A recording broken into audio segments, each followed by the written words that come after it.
Welcome back to Verbal Components Required. Today we are covering the Bard class, or at least the Bard class minus subclasses, because that's probably going to be a later episode. I am Igor, and I'm with Lewis and Bailey. Hello. Hey. That was a good intro. Wait, give me that. Take one. That was it. Yeah. Blammo.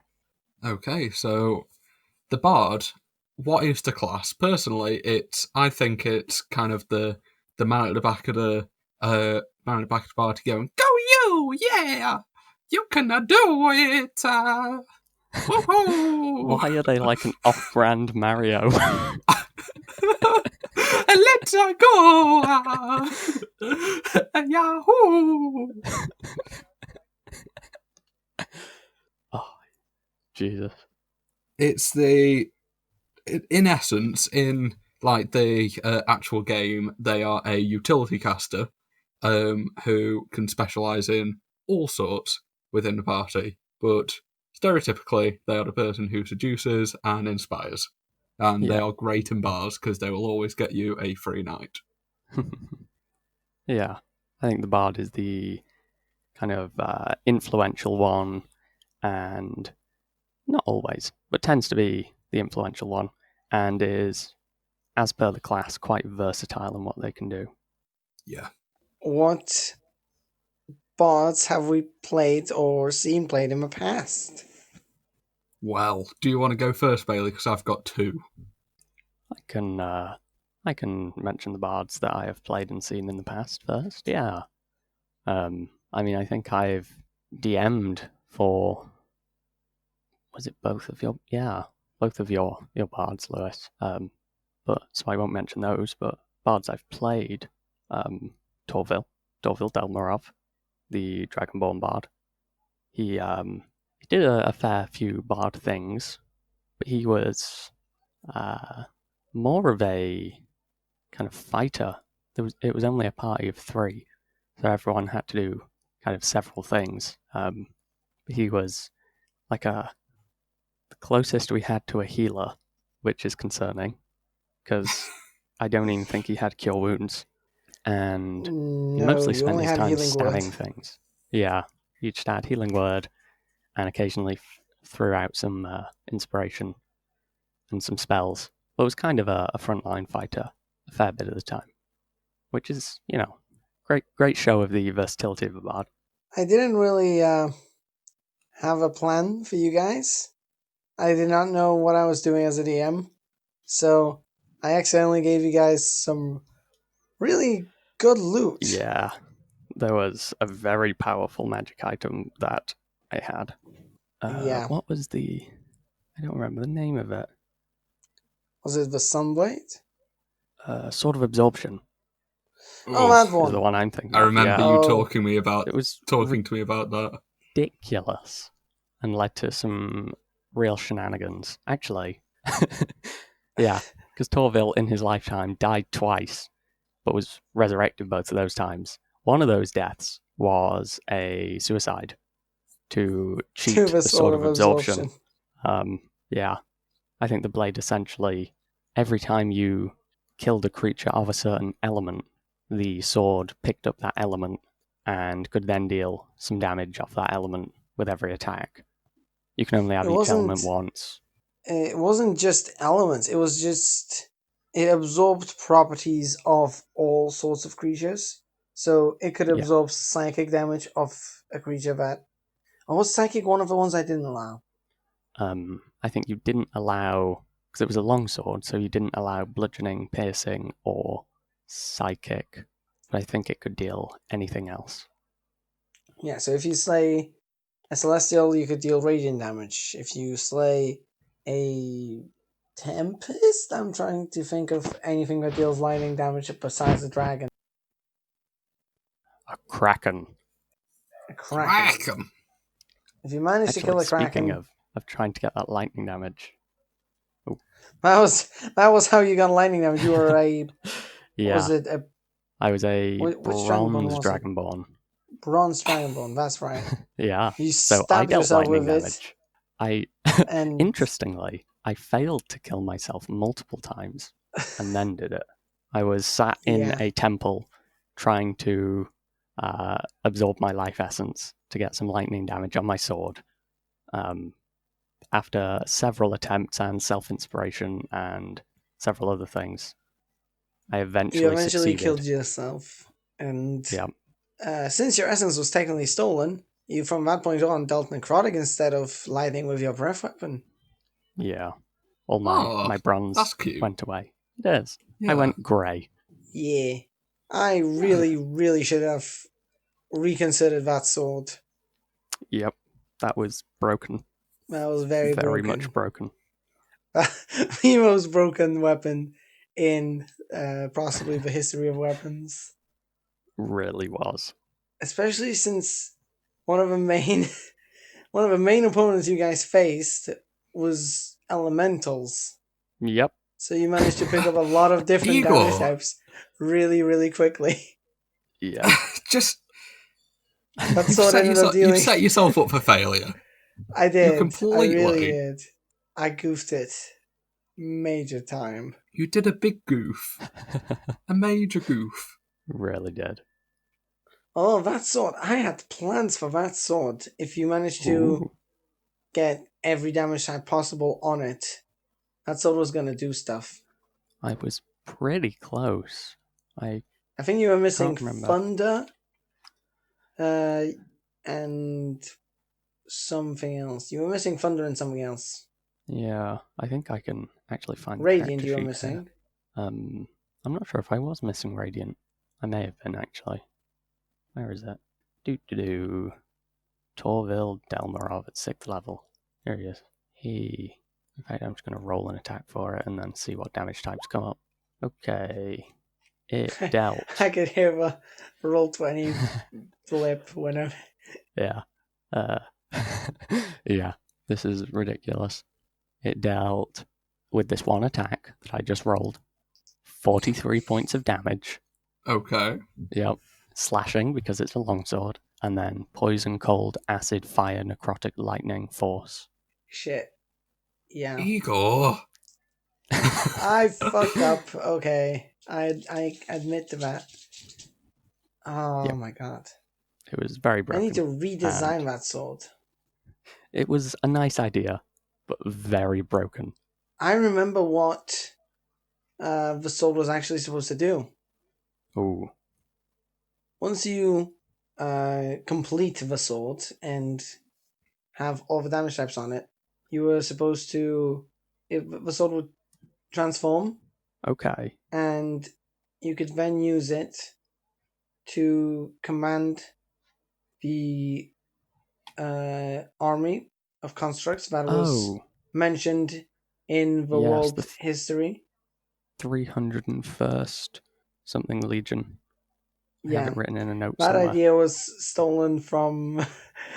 the name was stolen from Star Wars specifically.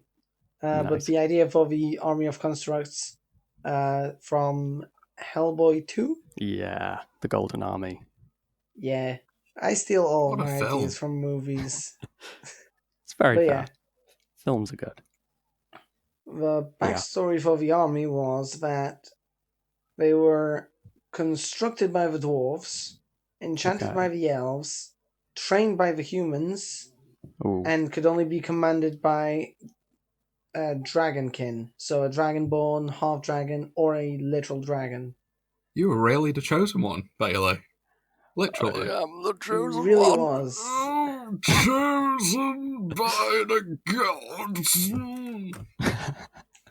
Yes. The idea was that the army was practically invincible and was supposed to be used to save the country in the most dire times. And I am going very much on a tangent that I should cut short. Yeah. Isn't it a dream, though, to have some old guy walk up to you, going like, "You're the chosen one," and then immediately die? That is fantastic. Like, if I can get, like, pacemakers, it has, like, a continuous flow of blood in the body. When I'm older, I want to walk up to people, like, very weakly tell them that they're a chosen one, full dead, and since they can't find a pulse, they they're going to think I'm dead. And when the ambulance takes me away, I'm going to be like, Lols, got ya. Get wrecked, you noobs. Yeah. I mean, if that's the way that I go out, I will die happy. I'm gonna Thing be is, honest. I don't die in a situation. It just looks like I've died. Yeah. But Yeah. I just... I'm not going to go through that effort, Lewis.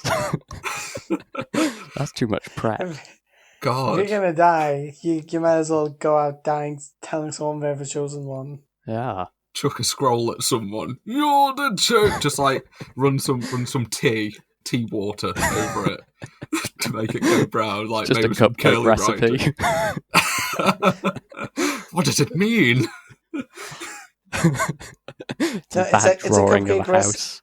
Oh my It's a cupcake recipe in some foreign language, so we don't understand Yes. immediately it's a cupcake recipe.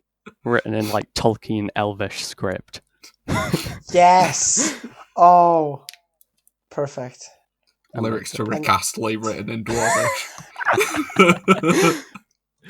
And you die. Your dying uh, action is to rickroll someone. And you die No dressed better way to go. in some God. fancy robes, like you're from some cosplay event or some shit. I would say I'm that we're supposed to getting on a stop swearing. tangent, but I feel like this is very true to the bard. I feel like This we're is really exactly what the encapsulating the bard would essence. do. Yeah. You're Alright. the chosen one. False, feign death. That's it. Feign Yes. death. This is a perfect use of feign death. Perfect. Kickstarting someone's backstory. Ooh. Mm. Yes. Wait, actually, Anyway. speaking of bards, Ooh. I saw a funny post. So one of the stereotypes to do with a bard is how they are constantly seducing people. Mm. Yes. So an adventuring party consisting of half human races, so like the half orc or the half elf, that all share one common human parent, and them going out Yes. on a quest to try to find that parent. I've seen And that. it's just a Fun bard idea. sitting at a tavern, and he sees his gaggle of bastards coming in. Ooh, Amazing. that would be entertaining. That's a good excuse to use feign death. Yeah. Yeah. Ah, Anyway. bards. Back What a on class. topic. Back on topic, I have some people I would like to talk about. Yes. So, Go for it. first off, I have Parthin, who was a bard of the Necrodancer, trademarked. I got the name first. The game was made second. Excuse me. Sure was. So I homebrewed a subclass, which essentially meant that they would have permanent zombie buddies with them. And Parthin was a dressmaker. He was very flamboyant. And so it was kind of like a pimp and his crew. You know when you have like the fashion designers and like they have the gaggle of people behind them, like, except the gaggle of people behind them was like, Yes. because there were zombies. And I don't think anyone found out. One person found out because I told them. But in the party, I put clothes on the zombies to make them look as if they were just like my posse. No one found out that they were zombies. Well, I think you were like No. putting perfume on them, and I think they Yeah. wore. Did they wear masks or were they just fresh? They wore big hats. Yeah. Big hats and big coats. There you go. So that was a fun person to play. Yeah. I remember being keen to figure out, but I knew there was something off with these guys. I knew there was something off because it was some sort of big secret, and they never spoke. So I'm like, what is up? And I just didn't connect the dots that you were playing the Necrodancer that you have, like, weeks or months earlier shown to me. Like, I knew about the Necrodancer archetype. I knew you were playing a bard. I just didn't connect the dots. Fun character. I enjoyed it. Yeah. I made some fantastic clothing because You I had a did. massive plus to clothes making. Didn't we eventually grab you, like, magic tools? I think so. Yeah, you had Yeah. +1 magic tools. You made Okay. something really weird, like genes of storing or something, I remember. Did I? There was some kind of weird, like, pseudo-magic item that you crafted. I'll check. I thought it was. I don't think I made magic stuff. I think I just made like incredibly, like almost magically fantastical clothing. Didn't you roll a nat 20 on one of your clothing Oh yeah. tools check? Yeah, I think that's what I'm thinking Maybe it of. was several, I can't remember. I don't think I chose to put magical properties in, but I think you offered them since I got like a 33 on the Yeah. roll. I think it was like so good that it was close to being magic in the way it functioned, because you rolled absurdly. Yeah. Good character. Okay. Enjoyed it. And Yeah. my second character, my preferred character, because honestly, her character arc, I think, was just fantastic. Her name was Guinevere Sugma, spelt the way that you would have thought it is.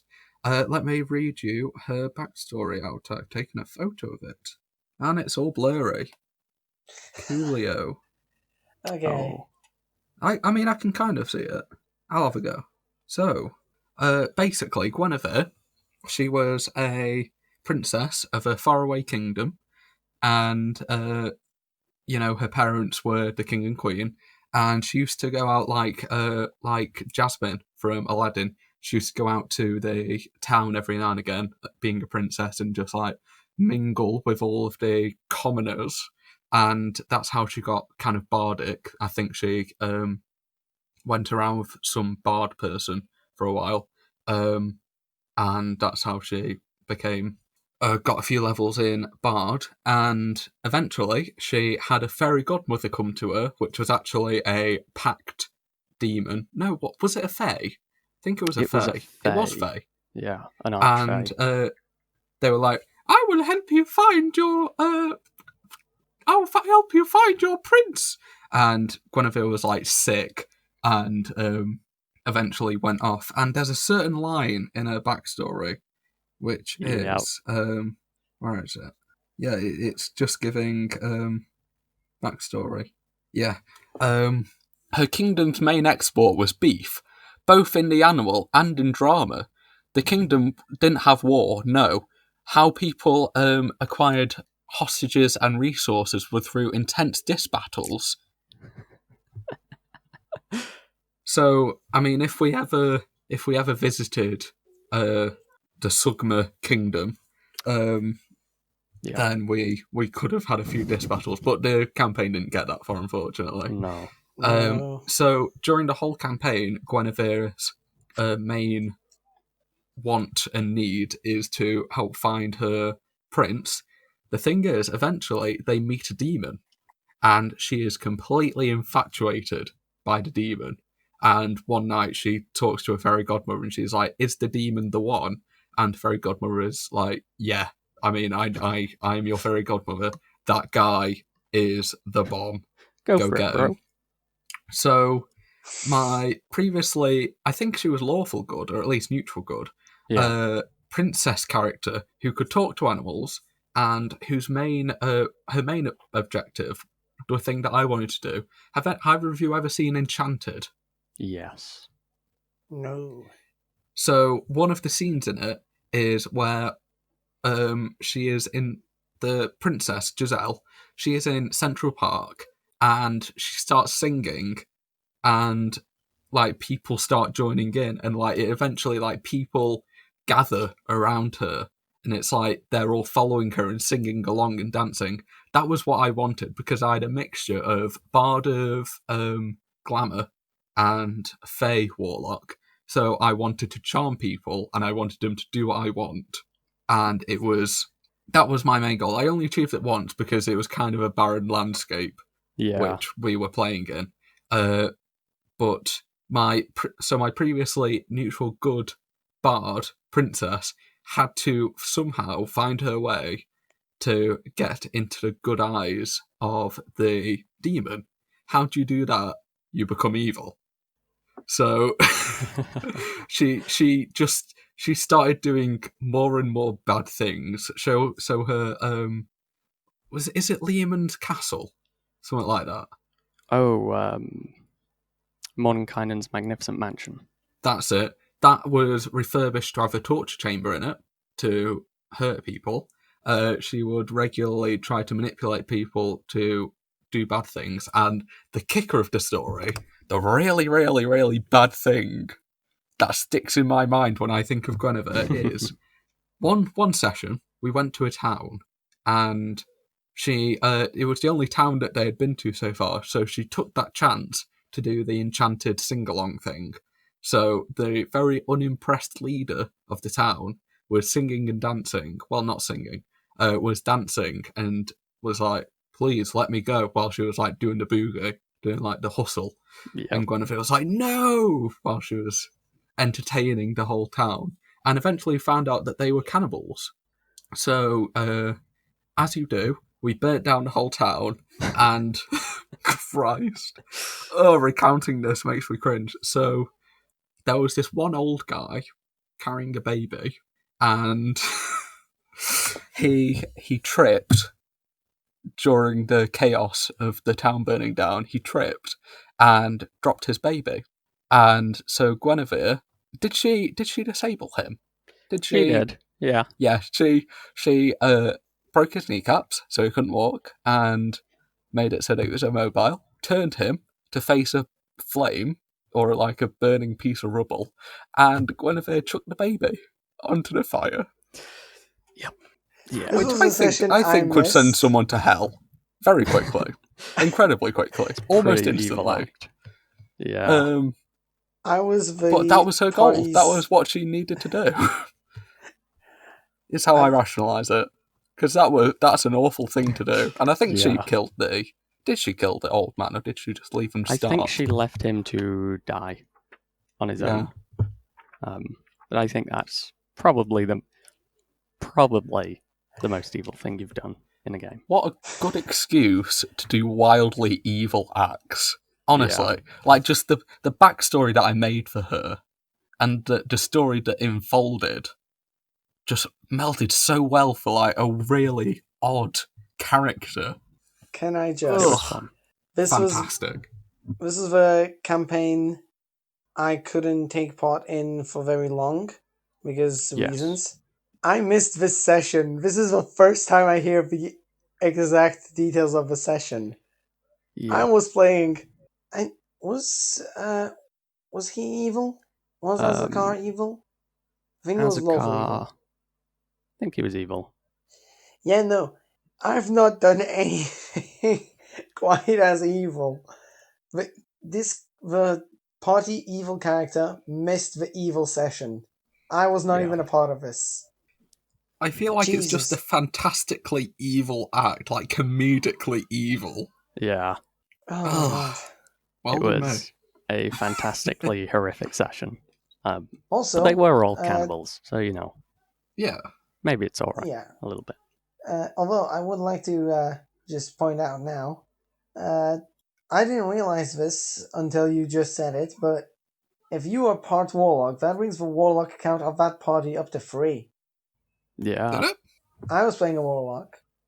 Shiv was playing a wizard warlock, and you were playing Oh, a yeah. bard warlock. Wow. A lot of dark arts going on there.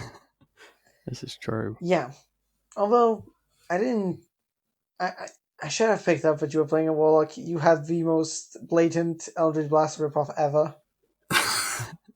Oh yeah. should have- Face Should shot. have picked it up. Anyways, we've been talking for 35 minutes and not touched on level 1 bard abilities yet. Well, that's fine. Yeah. More content. Is it- Get that content, girl. Alrighty, level 1 bard. You get Yeah. 2 features. Both standard for the bard. Spellcasting and bardic inspiration. Shall we do Let- Bardic Inspiration first? Yeah, I was about to suggest that because spellcasting might take another 20 minutes. Okay, bardic inspiration. No. Okay, I do want to read them out fully, since Yeah. that seemed to work well last time. Yeah. Bardic Inspiration is a bit of reading, but go for it. Who wants to read? Not me. I'll do it if you want. Go for it. Okay. So, at level 1, Bardic Inspiration. You can inspire others through stirring words or music. To do so, you use a bonus action on your turn to choose one other creature other than yourself within 60 feet of you who can hear you. That creature gains 1 Bardic Inspiration die, a d6. Once within the next 10 minutes, the creature can roll the die and add the number rolled to one ability check, attack roll, or saving throw it makes. The creature can wait until after it rolls the d20 before deciding to use the Bardic Inspiration die, but must decide before the DM says whether or not the roll succeeds or fails. Once the Bardic Inspiration die is rolled, it is lost. A creature can only have 1 Bardic Inspiration die at a time. You can use this feature a number of times equal to your Charisma modifier, a minimum of once. You regain any expended uses when you finish a long rest. Your Bardic Inspiration die changes when you reach certain levels in this class. The die becomes a d8 at 5th level, a d10 at 10th level, and a d12 at 15th level. Oh, yeah. Oh yeah. This is... Solid ability. Yeah, it's the core Bread and bard butter. ability.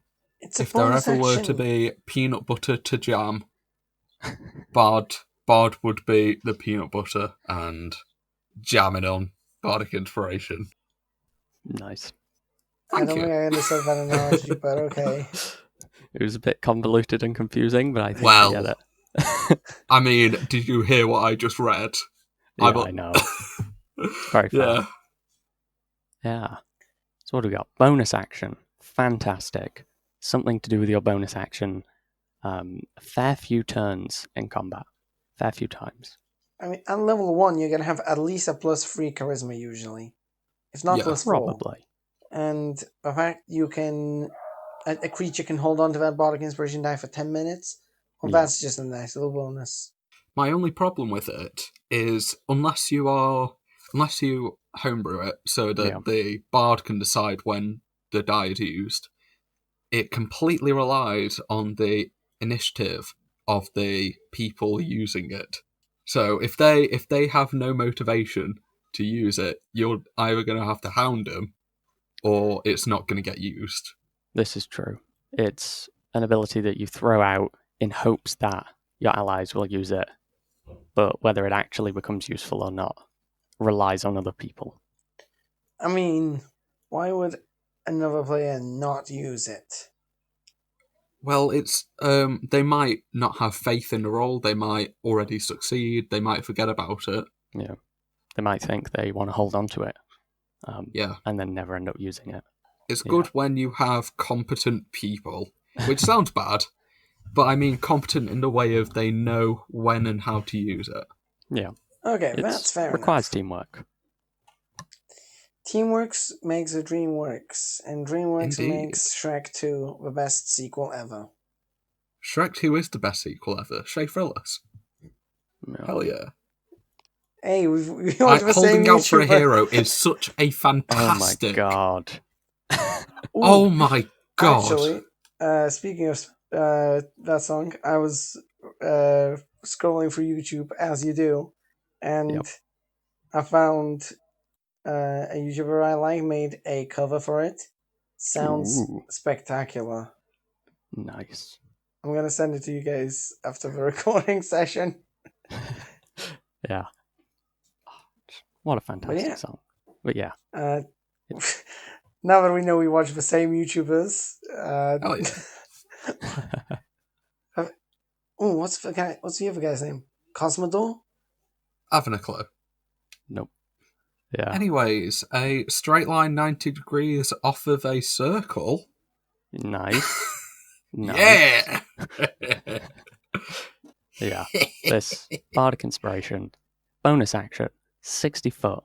It's an extra d6 at the lowest level to add to any d20 roll, pretty much. Well, it's what? Attack roll, Ability saving check, throw, or attack ability roll. check. Yeah. Which is pretty much most I said d20 rolls. Juicy. Yeah. Yeah. Very good. Not too Thick. complex. Very nice. Yeah, that sums it up. Yeah. Yeah. It's great. Not a lot more to It's a say great about ability. it. It is just No. solid. And it also, I It would say, is the provides core opportunity of for being fun. it is the core of a bard ability, and the bard is definitely one of those upvet classes. Like, you can't go wrong playing a bard, really. Yeah. Yeah. Now, spellcasting. Oh boy. I don't think we should read all of it. No. No. Um, Let's mention some key details, however. yeah, Do bards get ritual casting? they do. Yes. They Bards are do. full spellcasters, and they get ritual casting. So they get the whole use. shebang. So, ritual casting, for those who don't know, if a spell has a ritual tag, what you can do is you can cast a spell using the time it takes to cast a spell using a spell slot, plus an additional 10 minutes, which makes it so that you don't expend a spell slot in order to cast a spell. Yeah. Which I think is it's lovely. It allows for a It's lot more thematic spell very casting useful. because you don't need to worry about using spell slots. So Yeah. you can do that speak with animals or speak with dead to get that more flavour without thinking, oh god, but what if I need to fireball next century? Yeah. It allows a good out of combat spell use. Really, it's an excuse to cast Detect Magic and Identify for free. Yeah. That's usually what you're the going to case. most likely use it for. Also, find familiar. Yeah. Other than that, what else does what They else get a is couple of important? cantrips. Couple They're full cantrips. spellcasters. They use musical instruments as their focus. Yes. Which is very I'm not on sure point. you can use any others. Yeah, it is. You can, play your flute as part of your spellcasting if you want to be like the Pied Piper. I don't know. I think it's this is a good point to mention. Your spellcasting ability is charisma. Yes. A lot of people don't tend to understand spellcasting abilities, and we'll get onto that in a video on its own. But having charisma is very fitting for the bard, not just because it ties into other skills and abilities the bard uses. Charisma as a spellcasting ability is very much tied to the strength of your personality and reflects how the magic you use is tied to your soul almost. And bards can spellcast by expressing their soul through music, but also other means such as poetry, or if you want to go very edgy, you can go rap. Ooh. And Yeah. Yes. I think it's important to recognize how the bard spellcasts in order to build a more flavoursome bard. Yeah. There's a great deal of variety in the flavour of how you can cast things, I think. And it's important that people explore it more. Yeah. Yeah. Anyways, I did also want to mention something. Ooh. Important notice. If you've played classes like the Cleric or Druid or the Wizard before, you're probably used to preparing spells. Yes. The Bard does not do that. For the Bard, you just choose the spells you know from a spell list, and those spells you can cast without having to prepare any. You know spells, you don't prepare spells. I have heard a lot of people get confused by that because they've not played a sorcerer, a warlock, or a bard before, and they've only played the preparation casters. It's a bit of a shift in mechanics that some people aren't ready for. Yeah. You can't switch your spells, the spells that you know, between short rests and long rests. You can only switch them when you level up, I believe. And is it only a Yes. limited amount when you level up? You can swap out switch one spell. I think. Yeah. Although, with some Unearthed Arcana / homebrew, you can switch out one spell on a long rest, as long as the spell you switch out is of the same level as the spell you switch in. Unearthed Arcana, variant class features, spell versatility. Yeah. There we go then. Makes the bard really difficult to choose spells for, because you're not going to be able to readily swap them out like a cleric would. Yeah. Means you have to choose them very carefully. I feel it makes sense, though. Like, the bard knows things. They're probably, anyway, the, like, travelling storyteller, story gatherer. They have picked up all of this knowledge of spells more than sitting down and praying or reading through a book to check what spells they know. They just know these things. So preparing wouldn't make as much sense, I feel. Yeah. No, it wouldn't. Also, their power isn't channeled. They don't get to pick and choose their powers. It comes from within. Yeah. Yeah. Yeah. All right. What's up next? Level 2. Oh, Bailey, take I us just away. want to talk about musical instruments. Oh, okay. Go for it. What counts as a musical instrument? I mean, this, What?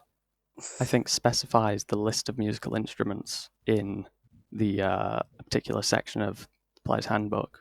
But I think, as a DM, I'd probably allow a fair variety of things. Because I want a theremin. Of course you I do. want just like with human culture and even inhuman culture, the vast variety of musical instruments that we have and the different ways that they can be played. Just a bard sitting at the back of the fight using his theremin to create explosions and gaseous clouds. Yeah. I love the variety that you can have. It's character building. Yeah. And who doesn't love a bit of flavour? It's really nice. Okay. Anything more to add to the spellcasting? I don't believe. Excellent. What's up, level 2? Take us away, Bailey. Level 2, we have 2 abilities. The first one, Jack of all trades. You can add half your God. proficiency bonus rounded down to any ability check you make that doesn't already include your proficiency bonus. So you're kind of good at the things that you're not great at. Yeah. It's Move fairly over, simple. rest of the party, I'll do it. Yeah. It's fairly It's simple. a simple and very effective ability. Yeah. It is so thematic for a traveling bard to pick up all these small talents from just talking with people, trying things, experiencing the world. Although, I personally think swapping it out with the third level ability, expertise, just swapping the way those two are around, I think that will work a little bit better. How Because come? level 3 is when you pick up the Bard College. So it makes Okay. a bit more sense, I think, that you pick up all these random talents once you join the college. Okay. But I that's don't just share the me. sentiment. I think it makes more sense that when you specialise in a college, you specialise in something specifically. Because bards, their backstory would usually be that they're world weary, they've walked everywhere. Jack of all trades makes sense that they would already be good at everything. As soon as they join a college, if they're like joining Swords or something, they become specifically experts at intimidating people. Yeah. Or if they're Glamour, they become specifically experts at performance and persuasion. I also just don't like that Jack of all trades is at level 2, so any bard that's gone for 2 levels into the class gets so much benefit. Well, you get meta magic at level 3 and action surge at level 2. Yeah. Eldritch invocations aren't too far into Warlock. Yeah, but the bard has already got a lot of stuff going for it. Yeah. But this And is what they do. The bard is very versatile because of this. They get to be fairly decent at everything, so that if the party is lacking in some way, the bard can pick that up. The thing is, multiclassing for 2 levels into bard, that's going to... Okay, the proficiency bonus goes up either way. So if you've only gone 2 levels into bard, you're going to get the same bonus, say, at level 20 than a level 20 bard, whilst also have 18 levels into a different class. I just don't like it being at level 2. I think it should be level 3 to make the bard commit to being a bard. Yeah, see what you mean. Like, Expertise I isn't disagree. that bad in that sense because rogues also get it. And I think rogues actually get it sooner. Yeah, but I think the bard is supposed to lag behind them a bit in that sense. Hmm. Yeah. Well, but Jack of all trades, it's a solid flat bonus to any skill check you're already not proficient with, which actually includes things like the like a initiative. dispel magic roll, I think, an initiative. Really? Yeah. So it can be extremely useful in combat, even if you're not doing a bunch of ability checks generally. Yeah. Nice and versatile. Yeah. Just like a bard should be. Yeah. It's very, very thematic. Still think it should be level 3, but okay. Yeah. What's the other Shush, second complainer. level? Actually, I'll read the second level ability next. Okay. Let's do this. Let's get my reading voice on. Where's my monster player handbook? There we go. I'll load in. What do we have here? Song of Rest. Beginning at second level, you can use soothing music or oration to help revitalize your wounded allies during a short rest. If you or any friendly creatures who can hear your performance regain hit points at the end of a short rest, each of those creatures regains an extra 1d6 hit points. The extra hit points increase when you reach certain levels in this class, to 1d8 at 9th level, 1d10 at 13th level, and to 1d12 at 17th level. Yeah. It's just gravy. It's nice. It's nice to have. Yeah. It's good for increasing your party's longevity in dungeons as well. They don't have to spend as many hit die, meaning that you can maybe take one more short rest to heal a bit more during your expedition inside. Yeah. Yeah. Also, there is no limit to how many times you can use it. So, if you're like level 5, if you take 5 short rests, use 1 hit die each time, that's like an extra, 5d8 that they're going to be healed. Is it d8 or is it d6? Level 5 is d6. Yeah, that's an extra 5d6 that they're going to be healed. You can proper cheese it. Yeah. Yeah. I don't know. I like also this would like ability. to point out it increases how many times it increases the likelihood of your party taking a short rest, which is good for some other classes that benefit from short rests, such as warlocks or fighters, I guess. Monks. Yeah. Monks benefit from short rests. Yeah. I'm trying to think of classes that benefit from short rests. Druids Yeah. with their wild shape shenanigans. Yeah. There's a lot of benefit to short resting, and having extra HP encourages the party to do that. It does. It's nice. Yeah. I think an extra, like the scaling of this lags behind the inspiration die. Same scaling, but just a few levels behind, I think, which makes sense. My only issue would be it's not a ton. I feel like just adding your charisma modifier to it would make it far better in my eyes. Because Okay. 1d6, you could roll. You have to spend hit dice already in order to gain this benefit. So anyone not spending them doesn't heal from this. And then you could just roll a 1, and you could have some bad luck, and this ability does nothing for several days from poor luck. I don't know. Okay. I just feel like Yeah, I adding your see where charisma you're coming modifier or something lesser maybe make it just feel more worth it. I mean, Maybe with half 17th of your level. charisma modifier then, because a Ooh. +2 generally, like guaranteed. I mean 3 at minimum. Yeah. That's still pretty good. Yeah. Yeah. It's just like, to me, at 17th level, this ability is not very useful. It's a nice bonus, but it's not going to be persuading you to take a short rest because you're going to get more healing. It's 1d12. True. Not a ton. Although, with how Wizards of the Coast likes to shove proficiency modifier every now and again, Ooh. adding proficiency modifier might be a thing. That could be a thing.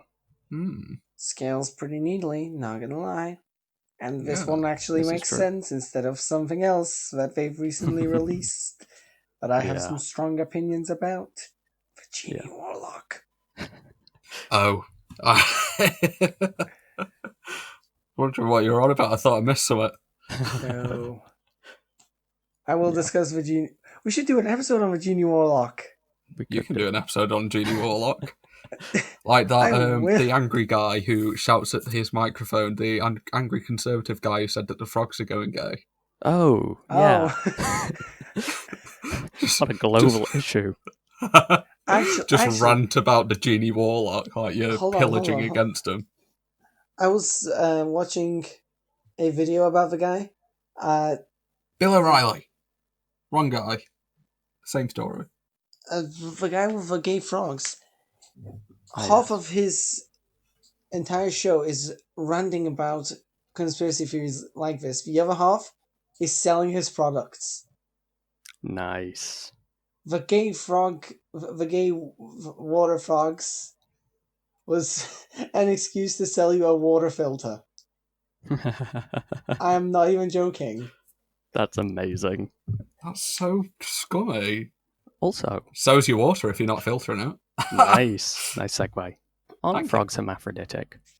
Well, yes. I think they might be. In which case, are they? Some frogs. Does that count as being gay? What is Are we going gay? to question gender of frogs? Do frogs subscribe to gender? Considering their lack of sentience or major intelligence, I wouldn't say so. They're just frogs, man. Do frogs have rear ends? I would imagine so. Okay. They have like a... Anyway. Moving away from the anatomy of frogs and their potential reproductive potential methods. gayness. Let's get back to the bard. Yes. This is going to take forever. Song of Rest summarized.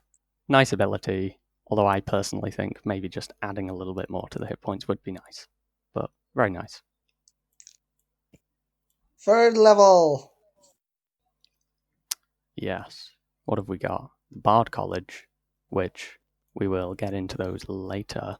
The level 3, Expertise.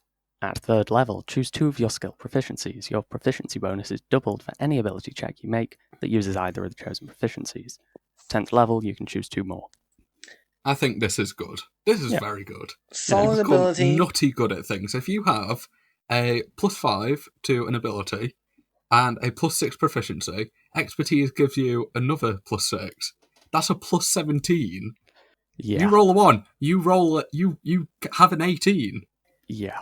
It is good. Although, the wording suggests you can only choose skills, which I think is a bit restrictive. You should be able to choose tool proficiencies if your background gave you those, or proficiencies with something like a vehicle. It would allow for more flavor with the bard. Yeah. For example, Torville was a pirate. That was his background. He was a sailor. Ex-sailor. I think giving him expertise with water vehicles would have been really good. It would have been a cool idea. But that's something you can talk to your DM about. And if your DM is strict, well, sad times. Get over it. Kill them. Find a new DM. Grow a new one. Yes. Dispatch this copy. Expertise is good. You can't go wrong with it. As long as you know the direction that your character's going. Yeah. Like, I wouldn't take, intimidation on Guinevere, because she'd never use it. Yeah. You need to know what type of character you're having, and what you're going to use most. But except for that, it's fantastic. Yeah. Also, if you've been playing from level 1, you probably are quite familiar with your bard and what skills they tend to use. Yeah. So go for the skills that crop up often. Like in Lewis's campaign, I would choose survival because we roll survival non-stop. You are in the woods. You are in the forest. You're constantly looking for survival things. Yeah. I'm a bird. I don't need to look for survival things. You don't know what a pebble is. That should have been perception, I'd say, but that's besides the point. Screw perception. Survival. Survivalist Yes. trying to Survival's fun. survive. Survival's good. You make us. Oh my god, we're going on a tangent again. I Yeah. started Your it this mother. time. Nice. Strong comeback. Thank you. Very bardic. It We'll is get very onto that. bardic. Okay, Yeah. let's cover level 4. Is there anything besides ability score improvement? No. No. It is ability score improvement. The classic, you get to increase one ability by 2 or 2 ability scores by 1. You can't increase an ability score above 20 using this feature, and if you're using optional rules, you can instead take a feat. Feats, by the way, are spectacular. If you're playing a bard, I recommend the active feat, so you Ooh. can be even more good at impersonating people. This is true. Just a personal throw-in, a little bit of sprinkling Mm. in. Alternatively, you can choose skills. You can choose to get free skills as a feat. Don't know why you'd ever do that, but it's an option. You could do. Yeah. Moving on. Okay. Level 5. Moving on to 5th level.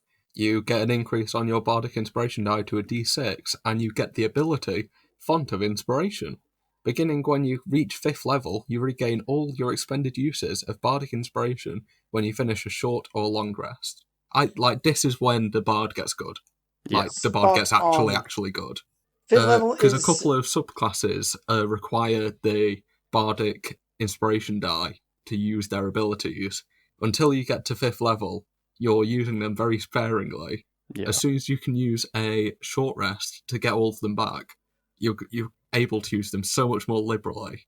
It's really nice. It's fun. It's fun. Bringing it back to the Barbarian. I mentioned it then. I'm mentioning it now. 5th level is when you're supposed to spread your wings as an adventurer and cover a bit of a larger area.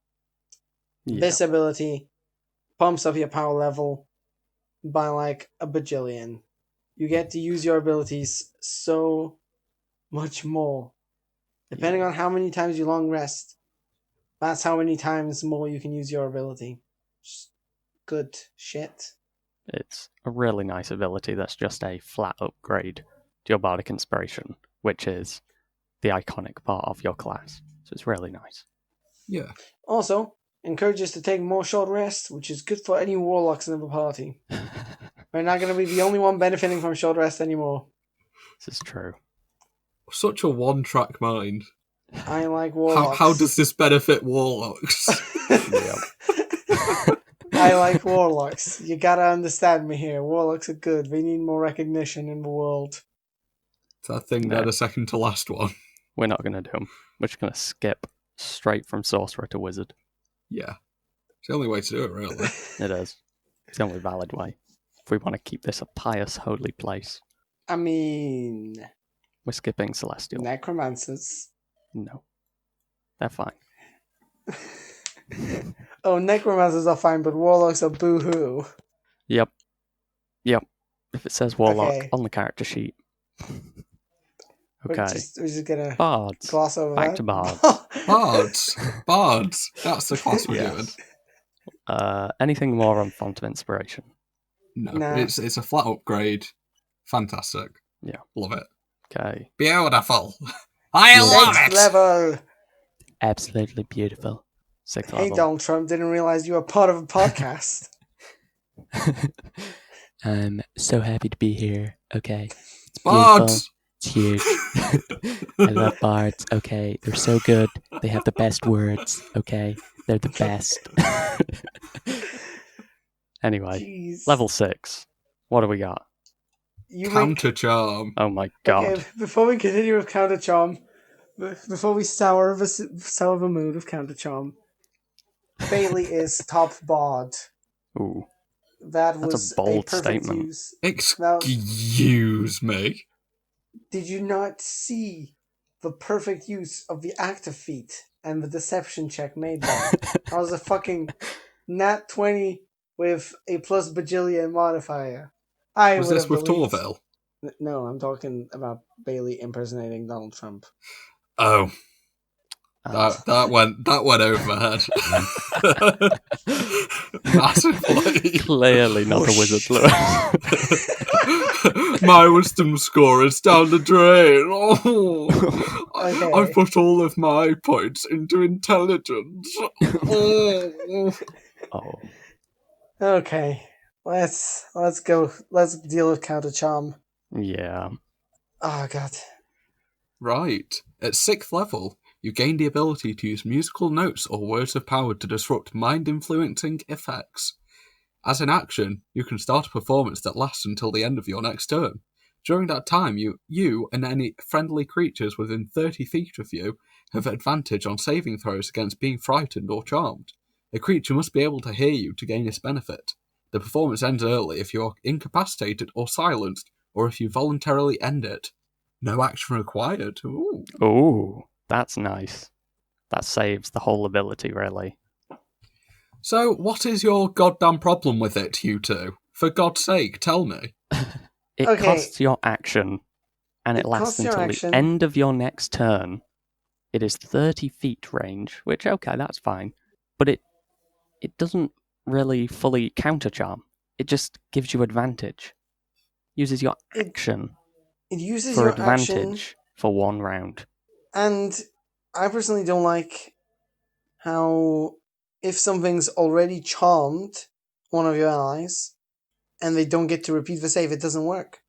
You have to Yeah. predict that something is going to attempt to charm your ally in order to use it. Yeah. And it costs an action.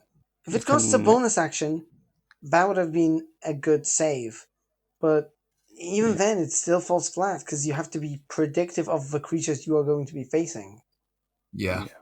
The Bard, the problem with this ability is, unless you have, you've got Bardic Inspiration as a bonus action, and you might have something like Healing Word. But the Bard, whilst they're doing this, can't do anything else of significance. They are, every turn, during a fight where there's Frighten and Charm effects, just saying, okay, I move so that I'm here in the center of everyone, and I use my action again to counter Charm. It's may not even help the party that much, it's just going to give advantage. Doesn't feel great to me. It kind of just turns them into a mechanical piece that you don't really get to do much with. Yeah. It's not going to be used often, and in a situation where it would be used, it's most likely not going to be very effective, or it's going to be too late because Literally just you give have to them a predict it. bardic inspiration die. Giving a That bardic will be inspiration more- die would be more effective, actually. Yeah, especially at 6th level when it becomes a D8 at this point. Yeah. Yeah. I mean, I was looking here. You could either make it so that during that round, all allies within 30 feet are immune to any frighten or charm effects for that round. Still not amazing, but it means that if you think, okay, they're going to do that this turn, like say, start of a dragon fight, that dragon is probably going to start off with a frightening presence. You can go, okay, gather the party round. Bard's going to use their first turn to action, make everyone immune to that potential frighten. Excellent. Because then you're not going to use it for the rest of the fight and waste all your time. Alternatively, I think a better way of doing it would be make it a bonus action. And instead you choose creatures of your choice within 30 feet that are already frightened or charmed, and they each get to make or remake the save when you use the ability. So you give everyone another chance at breaking a frighten or charm. Now that is good. I know if just going to that dragon battle, do you really want your party all clumped up around you in a dragon Probably fight? not. No. You That probably don't want seems- to clump too much, but like something along those lines where you know there's going to be a frighten or charm effect that you can just counter as per the name of the ability. Alternatively, I'd suggest having it, instead of being action or bonus action, have it be a reaction to when a creature attempts to charm someone or a number of people or frighten within that area of effect. And you can use an ability check against the DC to prevent that. Okay. Yeah. You So have it a chance works of like intercepting. it would work a bit like Counterspell then. Yeah, And it gives the bard a use for a reaction. this is true. That's how I would Yeah. have done it, personally. But Wizards of the Coast, Feel I don't think they'll listen to me, let's be honest. Oh, yeah. I feel like the idea is very thematic. It's very much a bard thing. But the mechanics of this ability, I personally hate with a passion, because I would never use this ability. In fact, I never used it as Torville. No, you got your own ability specific for 6th level Torville. Yeah, We homebrewed an we ability for replaced you. it with something completely different. I don't remember what it was, though. Some kind of like battle inspiration thing where I did like I could use an action to give everyone a D4 to add on to their next thing or something. I don't remember. Yeah, but I think this ability, great I idea, came with a neat terrible ability, mechanics, could be replaced in many ways. as we just pointed out. Yeah. Yeah. Yeah. Level 7. Let's Yeah. move on from that horrible, horrible ability. Oh, We don't really have anything new until 10th level, so I'll just run through them. At 6th level, you get a Bard College feature. At 8th level, you get an ability score improvement. At 9th level, you get a D8 for Song of Rest. At 10th level, you get a D10 for your Bardic Inspiration. And at 10th level, you get another expertise on 2 skills. And at 10th level, you get magical secrets also. Magical secrets. magical. That is a neat ability. Secrets. Secrets. Magical. Magical. Secrets. Secrets. Magical. Magical. Secrets. Secrets. Okay, guys, this is a podcast, not an Perfect. ASMR video. You can do that in your own time. Don't waste my time. This is a holy ability. It is fantastic, I think. Just give me more. Give me more of this. Give me more. Give me more. Perfect. Now, the one thing I have about this ability is it Whoa. comes at 10th level. I Yeah. feel it should have come at 11th level. Oh. Because 11th level is that level that we mentioned earlier with the Barbarian, where you're once again supposed to get a big power upgrade. And I feel like Bard getting that power upgrade at 10th level, I'm not sure how I feel about that. Yeah. I mean, at 11th level, they gain their 6th level spell slot, I believe. I think So that's the thing. If it was at 11th level, it would be a massive power increase. Like, Yeah. absolutely gotta- massive. Ease them into it. Well, I mean, if you're talking about using magical secrets on the 6th level ability, on the 6th level spell slot, you can still do that. Because you can just swap out spells. Yeah. I don't think it would have been a massive power increase. We're saying that it's a bigger jump because it's all at once instead of spread over the 2 Yeah. levels. Oh, You got to give them some room to breathe. Then again, Yeah. this is the level which increases your Bardic Inspiration to D10 and gives you another expertise. It's still a big level. Yeah, it is. This level has a lot going for it already. So, really, shoving it one level later would not have hurt anyone too much. Yeah. But, What they So- actually do. yes, yeah, let's I'll actually read read the out. ability out. Okay. Yeah. By And by 10th level, you have plundered. Lewis. Oh, sorry. Sorry, I was correcting myself because I said let us read the ability out. And by us, I mean Lewis, Okay. because we're not all Here we reading go. it. Maybe we are. By 10th level, you have plundered magical knowledge from a wide spectrum of disciplines. Choose 2 spells from any classes, including this one. A spell you choose must be of a level you can cast, as shown on the bard table, or a cantrip. The chosen spells count as bard spells for you, and are included in the number of spells known column of the bard table. You learn 2 additional spells from any classes at the 14th level, and again at 18th level. Juicy. So yeah, Yeah. Juicy. It You fits choose in 2 again. spells from wherever. Yeah. It's fitting in again with the jack of all trades versatility. You're picking up knowledge from everywhere. Also, allows you to build bonds around any spell. There's a lot of spells that practically define characters. For example, Animate Dead, Yeah. or what other spell defines characters? Fireball, I guess. that spell has defined a lot of characters. It has. Yeah. I feel like also counter spell. Getting Counterspell is a solid choice. Yeah. That is a fantastically bardic spell, I think. That isn't on the bard spell list, I don't believe. I don't think so. I mean, Unearthed Arcana class feature variants might have added it, because they expanded everyone's spell lists. They even expanded the wizard spell list, which, I don't know how I They feel about needed that. more. They needed more spells. Don't worry. They definitely They needed do. more spells. So it might be on there with the new Unearthed Arcana. We might add it in the future in the actual books. But all in all, this ability is golden, and I want to make a Necrodancer without going into Lewis's archetype. I want to build them with the core rule books, so no one can tell me I can't have zombies. Nice. Also, Don't let anyone tell you you can't raise dead. It's also another opportunity to make a necromancer, and I'm always down for another zombie skeleton horde ruler. Yeah.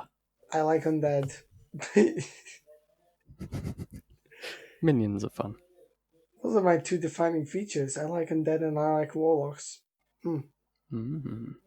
So considering that there isn't much versatility in the rest of the class from here out, shall we suggest right now what spells they could have for level 10, level 14, and level 18? Okay, so personally, for magical secrets at level 10, you can choose whatever you want for your character. Whichever spells fit your character, you should choose. Don't be influenced by us. These are just tips and just spells, just in case you cannot think of any. Yeah. At level 10, I personally, as a generally speaking, would go Big B's Hand and Telekinesis. Big B's Hand because you need a big by hand to bit slap anyone who comes near you. Big Ba! And Telekinesis as an upgraded mage hand. Both very versatile spells and a very AoE, which I enjoy. AoE. You say Telekinesis is an upgraded mage hand. Mage hand is a counter of Telekinesis is 5th level. That's one hell of an upgrade. Yeah. That's pretty spectacular upgrade, not gonna lie. I would just like to say that... one might say. I just like to point out that what you said is false, and my spells are factual. They're not subjective. You should choose these spells every time you do a bard. Otherwise, you're wrong. Okay. And my first 2 spells are Animate Dead and Find Familiar. What are these spells that you're talking about? Animate Dead, because it's cool to have zombies and skeletons. And Find Familiar, because what's better than having to pay 10 gold pieces for a free friend? Wait, no, technically it's not free. But yeah, that. No, 10 gold pieces for a good friend. Yeah. Nice. Solid spells. Nah. And minions are good. More minions, more gooder. Okay. Interesting. I feel like I would have, if I wanted Find Familiar, I would be choosing it as the Ritual Caster feat or the Magic Initiate. Well, you didn't. Well, no, because I don't want it. But if I did want it, I feel like using Magical Secrets to grab a first level spell, I don't know. I personally wouldn't do that.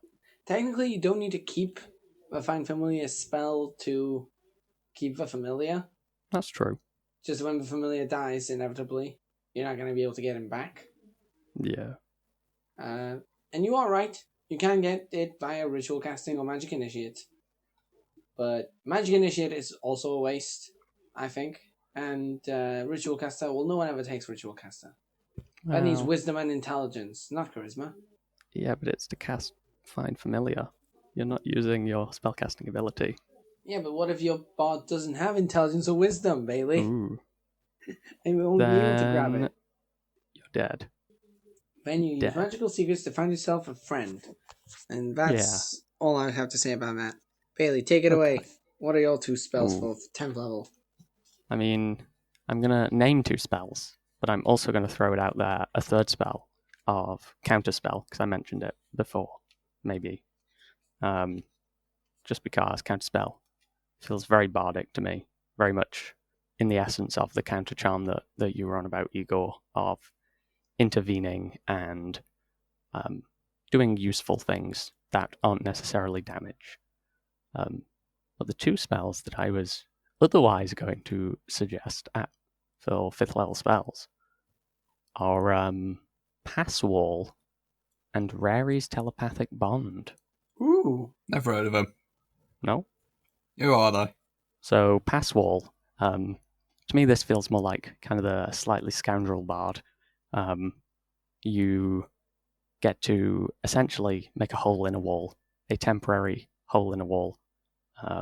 What is it? It's 1 action, lasts 1 hour. The passage creates no instability in the structure surrounding it. You choose the opening's dimensions up to 5 feet wide, 8 feet tall, and 20 feet deep. So you can create a 20-foot thick hole in a wall, which pretty useful. It's not going to be used all the time, but it is generally a useful spell depending on what you're doing, especially for like a more of a scoundrelly rogue style bard who is sneaking into people's houses. I don't know.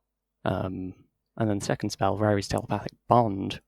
1 action, lasts 1 hour, so same as the other. And you choose up to 8 willing creatures, and for that hour, you can all communicate telepathically. Till spell ends. It can't extend to other planes, but it can extend to any distance within the same plane. That's just very thematic for the bard, I Yeah. think. Yeah. They're Yeah. not top priority spells, but they feel useful and on the bard spell list. Yeah, fair point. Ooh, I will throw this out there.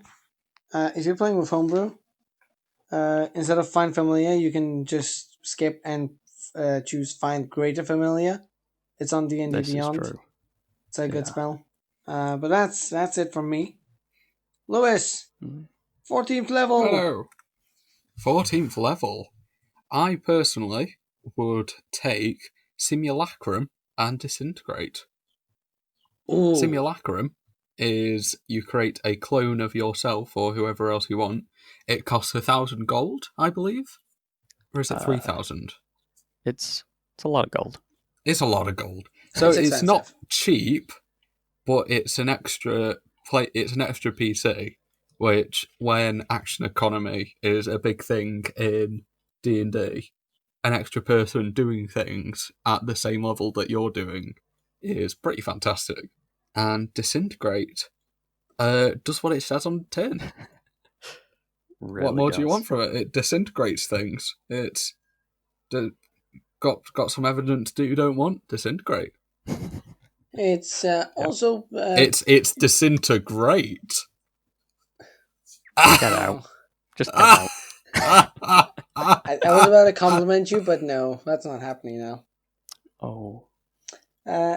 Honestly, though, solid choices. Yeah. But do they compete too? Create Undead and Find Greater Steed. Now, Boo. on top of your simple zombies and skeletons, you can choose more difficult undead as minions, and on top of your friend sitting on your shoulder, supporting you emotionally and otherwise, you can have a Pegasus. Command your undead army from a Pegasus with a cat familiar on your shoulder. What more do you want? I think That's a good point. that's a pretty solid set of spells. Yeah. And those would personally be my choices because I really, really like those spells and they need to be cast more often. You're really trying to build a Necrodancer bard here. I am building a Necrodancer bard. I am doing it after this video. That's not a thing I was joking about. I am making this character. Nice.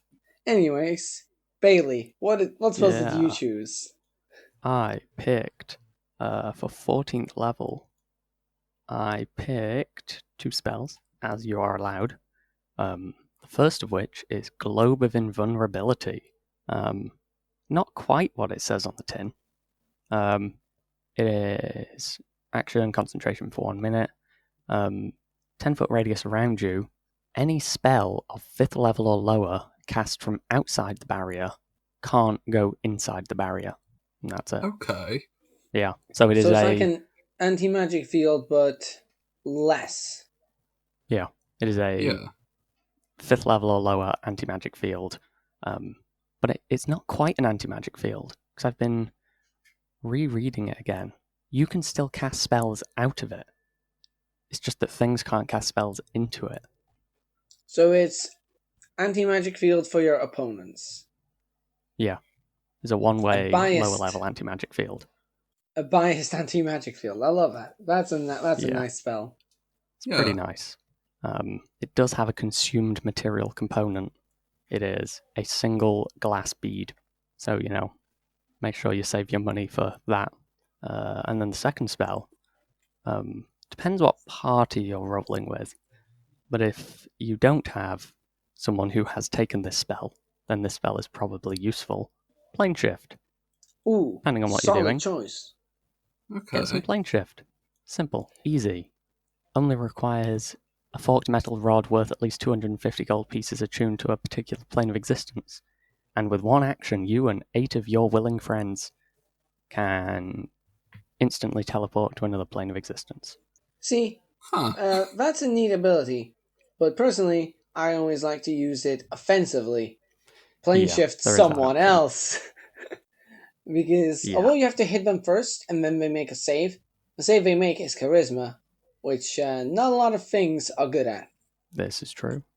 So, Depending personally, on what you're plane shift, I'd heat someone into the plane of elemental fire.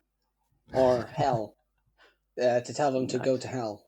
Unless it's like a devil, in which case sending them to hell probably isn't very useful.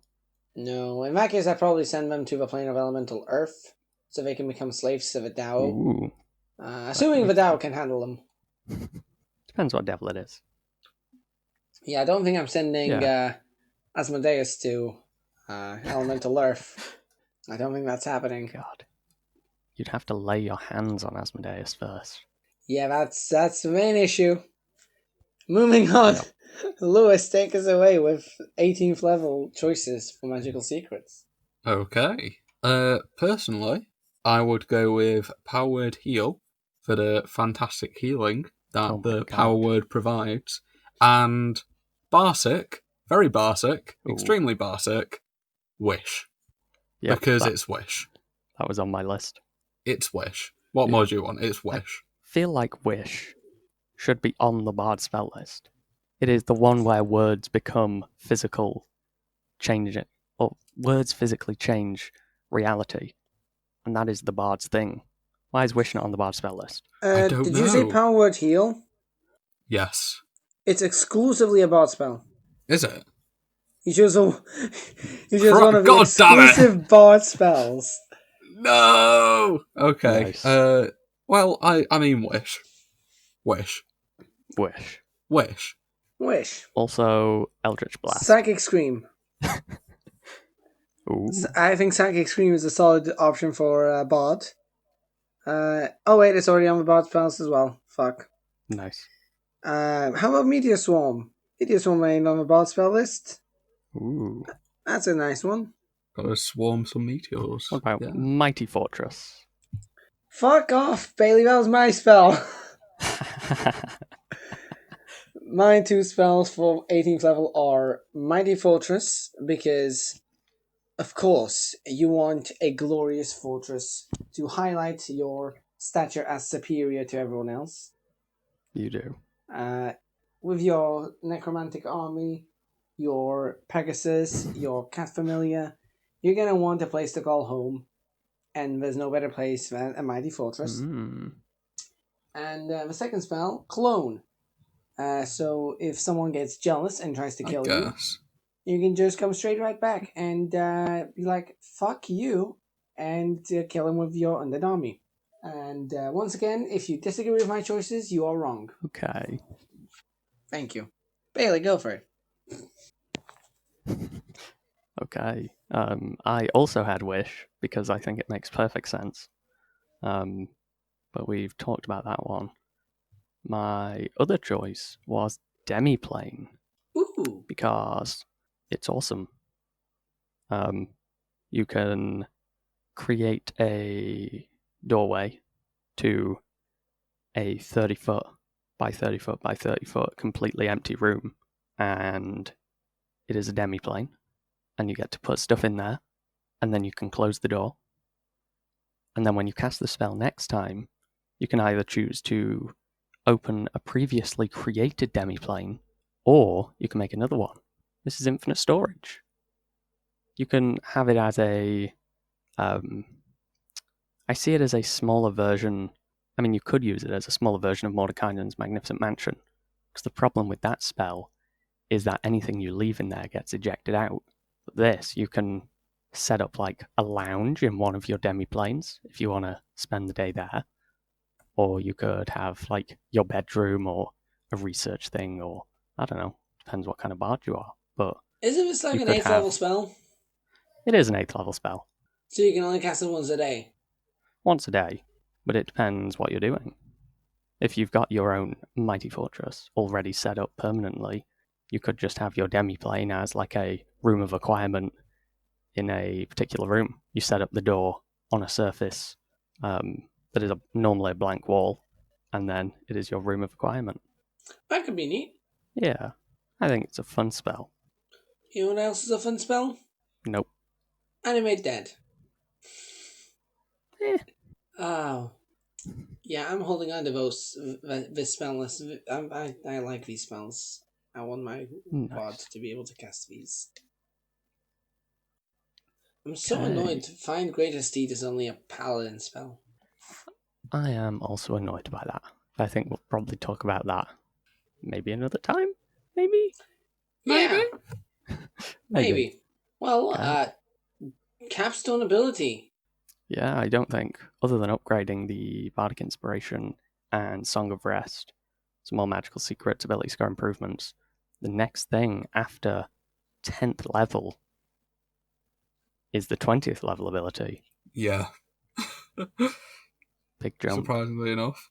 Okay, so 20th level, Superior Inspiration. At 20th level, when you roll initiative and have no uses of Bardic Inspiration left, you regain one use. Bleh. Wow. I like how you had to recreate that sound effect just because this is take 2. You're ruining the magic!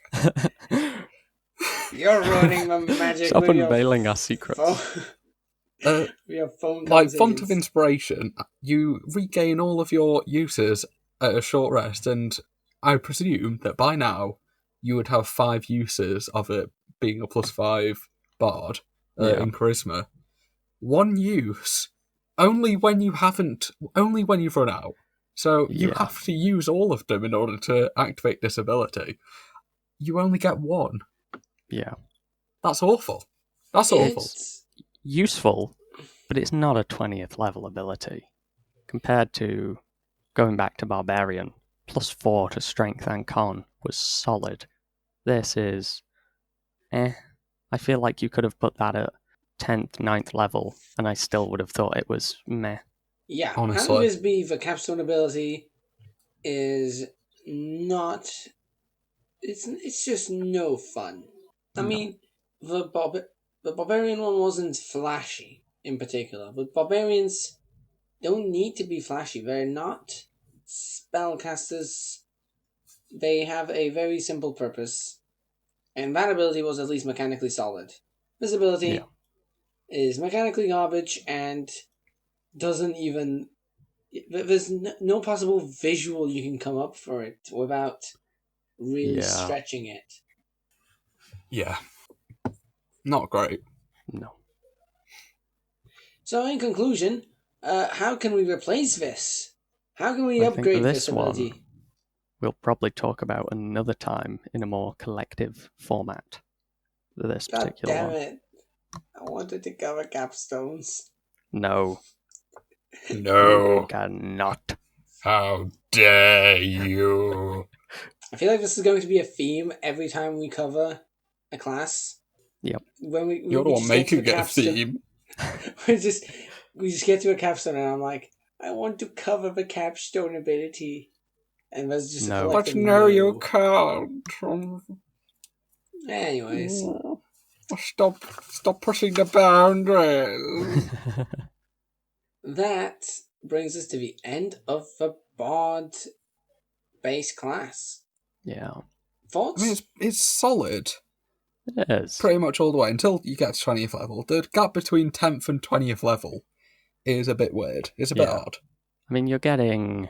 I think that's kind of made up for by the magical secrets, getting that a couple of times and getting your Bard College feature once as well. Yeah. But those kind of fill the gaps, but it does feel, in the core class anyway, you're kind of skipping through that area. Yeah, it's a lot of your numbers getting bigger. Not a lot of new fancy abilities. But I feel Yeah. like we're going to see that a lot more as we go on in classes. A lot of the flashy stuff comes from the archetypes, the different subclasses, I feel. Yeah. I think also spellcasting from 10th to 20th level, you're accessing, 11th to 20th level, you're accessing 6th to 9th level spells. So you've got a fair variety of flashiness there in the spellcasting itself, which isn't really seen here. Yeah, that pretty much sums it up. Blammo. Thank you for joining us as we covered the basic Bard class. Next 2 episodes should be coming out very soon.